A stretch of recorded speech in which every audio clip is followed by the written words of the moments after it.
few nights later, I woke to the sound of the machine. I rose and went out to the pier. It was a completely fogless night, and I could see the vessel very easily. So easily that I could perhaps even make out the symbols on the mainsail. I squinted and perceived the characters X789X. I froze. X789X.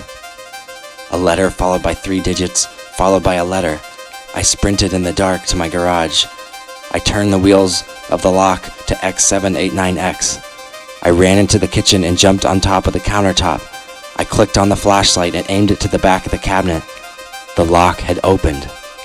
I pushed on the back of the cabinet and it seemed loose. I gave it a solid thump and it budged. I pushed on it again and it swung up and clicked into something that kept it up. The sound of the machine roared louder than I had ever heard it. I climbed further into the cabinet and shined my flashlight into the open space. I saw the thick wooden steps of a ladder descending downward into the dark. Surely I had found the passage to the machine. Despite my excitement, I felt that it would be preferable to wait for daylight before braving into the basement. Journeying into the mysterious cellar in the middle of the night for the first time was more than my courage can handle, so I shut the hatch and ran to bed. At sunrise, I forced myself to have a normal morning, enjoying breakfast with my wife, but around 10, I eagerly climbed back into the cabinet and reopened the back of the hatch.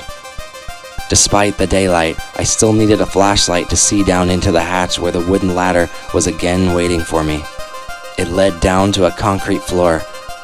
I lifted a foot off the countertop and into the cabinet, feeling for the first rung on the ladder.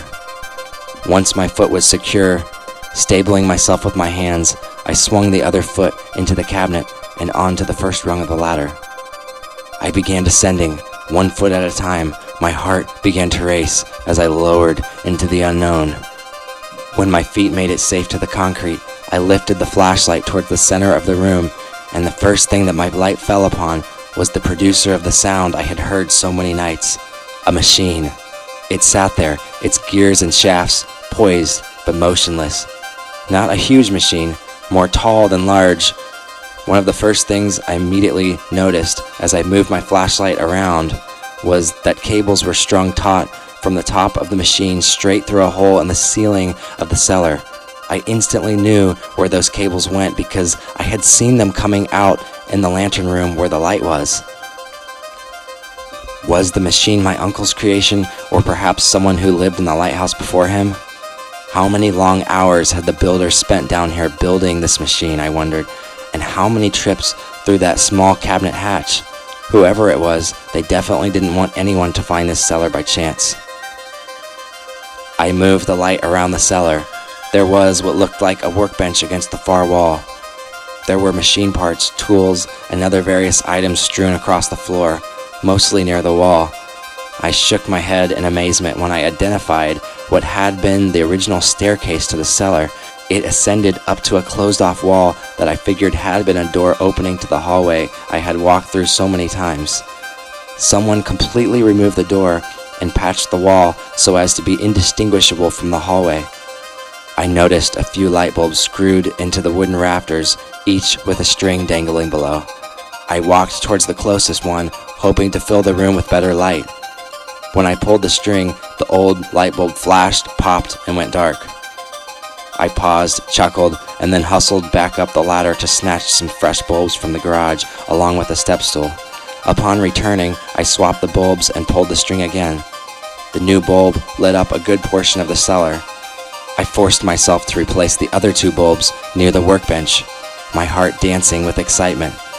There were also a couple of shop lamps hanging from the ceiling directly above the machine, but I figured I didn't need to go to the trouble of getting them operational just yet. My attention turned to the now illuminated workbench, which had tools, gears, and various objects lying on it. My eye was drawn to a notepad. I flipped through the pages, hoping to find something that could tell me about the lighthouse and its machine. I turned a page and froze, catching my breath. It was a sketch of the sailboat, and on its mainsail were the markings X789X. I turned back towards the machine and walked around it, scanning it thoroughly up and down. There were gears clicking into gears, connecting to chains that pulled wires. It was a lot of complexity to take in. Ultimately, it all seemed purposed to drive 5 cables that led through the ceiling. I realized, however, that the machine was disconnected from these cables, meaning however much the machine churned, it would never move them. This checked out because I never saw the cables moving above in the lantern room. It always confounded me as to why they never moved. Now I understood that if I made the connection, the cables and the apparatus would come to life. The apparatus in the lantern room was woven into the lighthouse's lantern, which shone a beacon out to sea. Therefore, I speculated that ultimately, whatever the machine did, it had something to do with altering the lighthouse's lantern.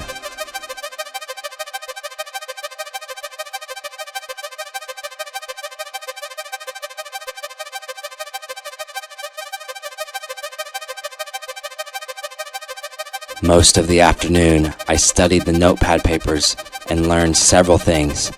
First of all, the machine was a clock. It had a cycle that took around 7 seconds to complete and then would repeat. All of the machine's complexity was wrapped up in making the cables that led to the lantern room move up and down a certain amount at a certain time. From details and short journal-like entries on the notepad, I also determined that the author was indeed my uncle. The machine, the apparatus, and the combination lock were all his handiwork.